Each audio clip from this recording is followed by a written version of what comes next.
स्थानिक स्वराज्य संस्था स्वबळावरती लढवण्याची भाजपची चाचपणी। एकनाथ शिंदे महायुतीने एकत्र लढण्यावरती ठाम असल्याची माहिती।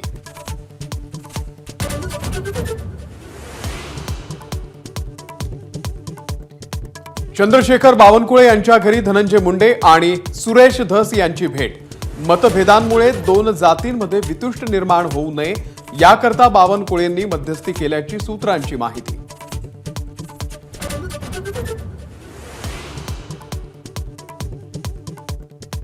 सुरेश धस यांना मुख्यमंत्री फडणवीसांचं पूर्ण पाठबळ।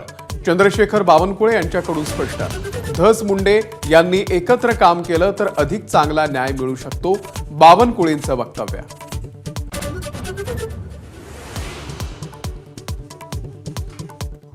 संतोष देशमुख हत्या प्रकरणामधला एकही आरोपी सुटल्यास टोकाचं पाऊल उचलणार धनंजय देशमुख यांचा सरकारला थेट इशारा।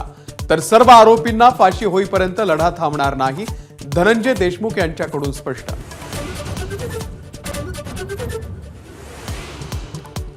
ठाकरेंना धक्का दिल्यानंतर एकनाथ शिंदे आज रत्नागिरीच्या दौऱ्यावर। दुपारी 2:30 वाजता रत्नागिरीमध्ये शिंदेंची आभार सभा।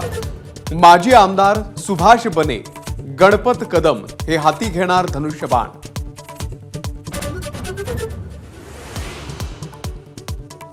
नाशिकमध्ये मनसेचे 20हून अधिक पदाधिकारी कार्यकर्ते भाजपमध्ये प्रवेश करणार। महानगरपालिका निवडणुकांच्या आधी नाशिकमध्ये मनसेला खिंडार। गेल्या महिन्यातच राज ठाकरेंनी घेतली होती पदाधिकाऱ्यांची भेट।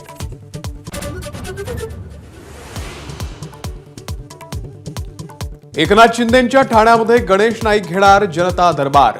24 फेब्रुवारीला ठाणेकरांच्या समस्या आणि तक्रारी ऐकणार।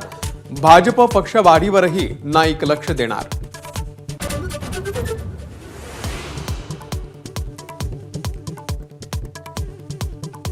मुंबई आर्थिक गुन्हे शाखेकडून न्यू इंडिया बँक अनियमिततेचा तपास सुरू। बँकेच्या प्रतिनिधींचे जबाब नोंदवण्याचं काम सुरू।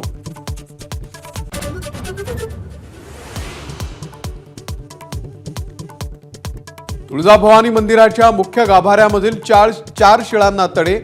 गाभाऱ्याच्या सुरक्षेमध्ये हलगर्जीपणा, शिळांना जॅकचा आधार।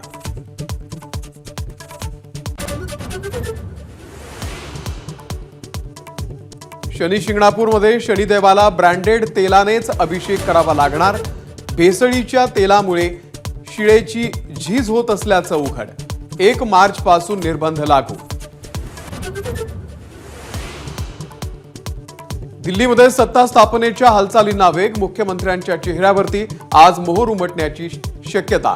तर 19 तारखेला नवीन सरकारच्या शपथविधीची शक्यता।